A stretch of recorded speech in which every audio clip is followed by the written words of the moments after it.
Mume wangu nisikilize. Mtoto wa kijumbe anakuja. Na mwezi sijatoa hela ya marejesho.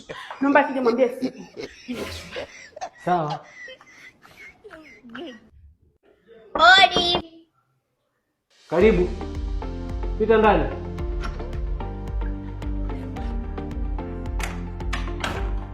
Shikamoo. Baba, jambo. Jambo. Mama Olie. Ametoka ameenda sokoni. Mama ameniagiza kaniambia nije nimwambie hivi ile deni lake alikuwa anadaiwa. Yule mbabake kamlipia. Kwa hiyo mwambie asiwe na hofu. Sasa hivi ameshamaliza deni. Yaani amelipiwa na mbaba? Ndio. Kumbe ana mbaba? Hajatoka, yuko ndani. Ngoja nikakuletea. Sasa nakwambiaje, utaniambia tabia za wababa umeanza lini? Yaani wewe unakosa nini kwangu? Unakosa nini kwangu? Niambie, hao wababa, huyo mbaba wanakutanaga wapi na ni mara ya mwisho ni lini uliwaona?